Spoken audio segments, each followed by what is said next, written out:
Our month-long Japanese adventure continues. We are leaving Tokyo behind and heading to the base of Mt Fuji for a 2-night stay at this luxury hotel, which happens to be situated on a racetrack. Follow along as we explore this luxury hotel, its amazing onsen, and its fine dining. We'll check out this racing heritage museum on property and take in the splendor of Mt Fuji. This is the Fuji Speedway Hotel. We are heading to the Hyatt Fuji Speedway. It takes 2 hours to get there, so this is going to be a very long taxi ride. Might be my longest. Mine too, to be honest, but at least we'll enjoy some views of a more rural part of Japan before pulling into this beautiful luxury modern entrance.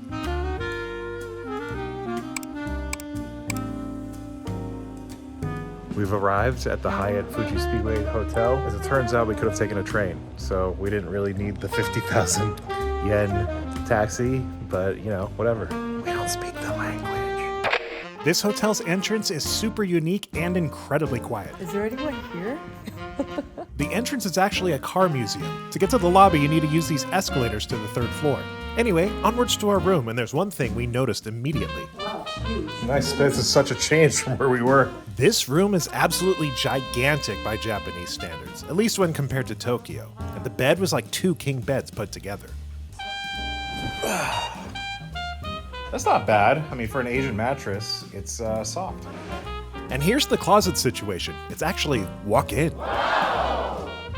All the room's decor celebrates the racing heritage of this property, and the mini bar is pretty well stocked.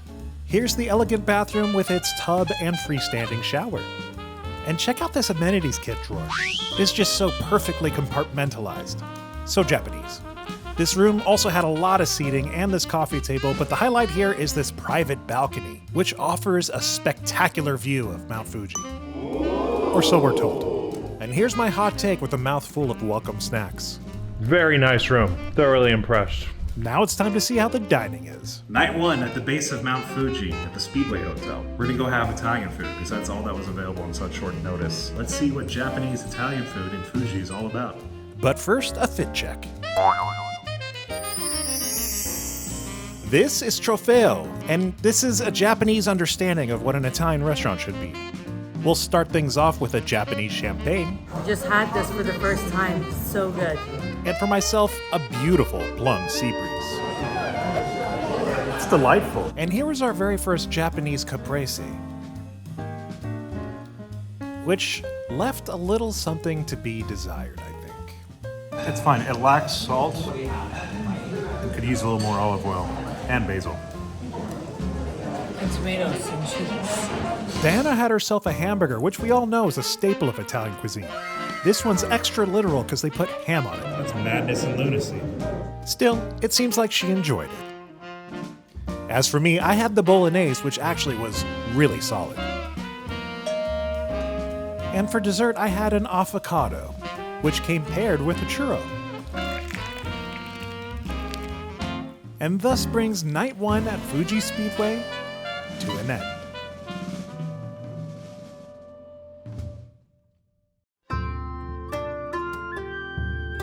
Good morning.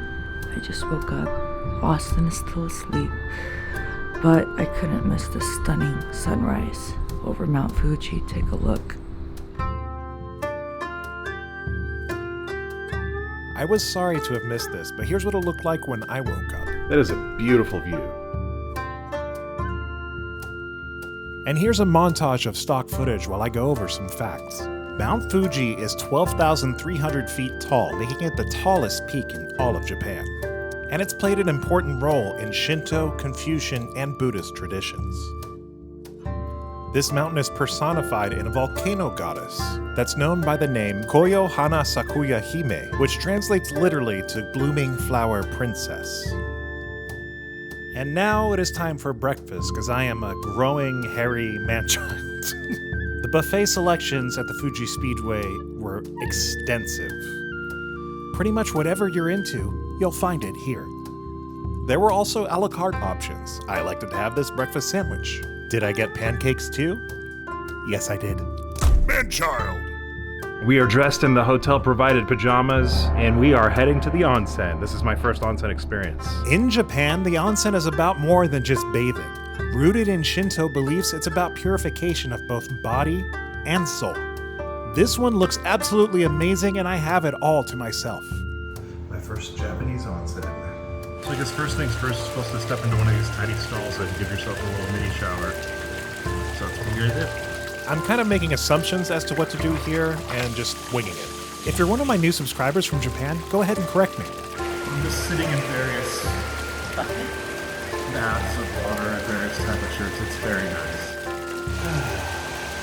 And another bath. This one's slightly warmer and outdoors, and you get a view of Mt Fuji.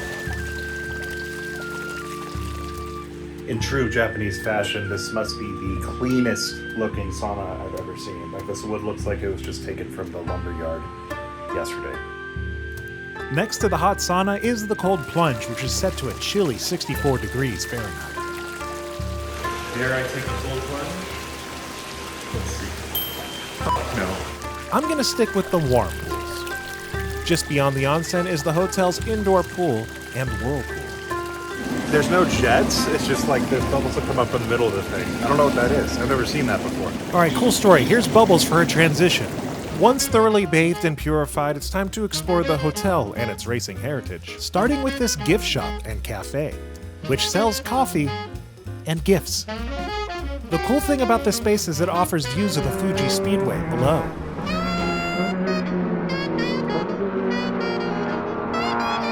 Now you could actually rent a car and hit the track yourself if you had an international driver's license, which I didn't.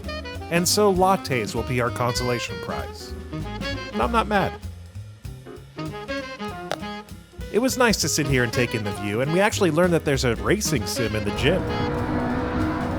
Now, I have Gran Turismo at home, but this was completely different. This simulator is built on a platform of motorized actuators, giving you a sensation of really being on a track. It's actually a very realistic experience. She goes into the wall again. All right, my turn. Cue the racing montage.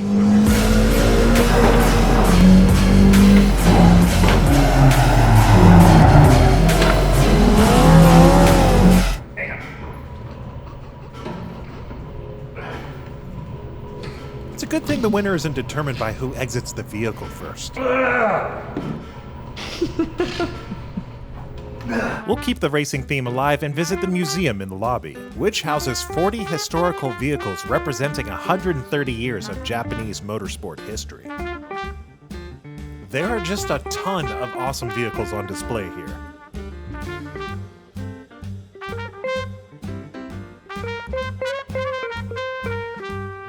Japanese car culture is a pretty big deal, and this was just an awesome space to walk around.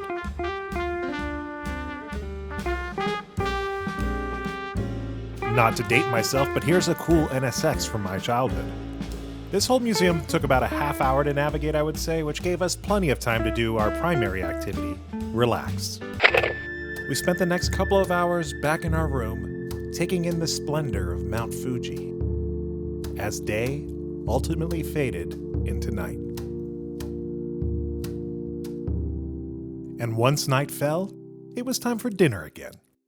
This is Oyama Robata, a Japanese fusion restaurant on property that features counterside service.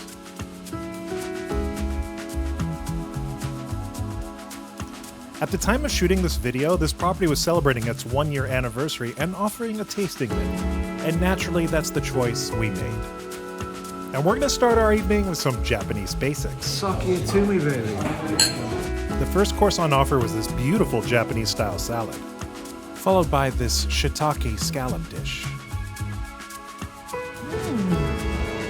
Following this, a selection of sashimi with some wasabi done right.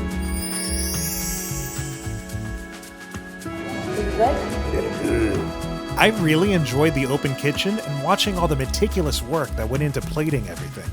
And the sushi, should go without saying, was fantastic. Every bite of this meal so far has been a 10. And it's all served as a preamble to this absolutely incredible Wagyu, which we're going to go ahead and rate as Phenomenal. And finally, for dessert, we were presented with this chestnut terrine. I wasn't really familiar with what that was, but what I can say is, that's delightful. And I'll follow that up with good night.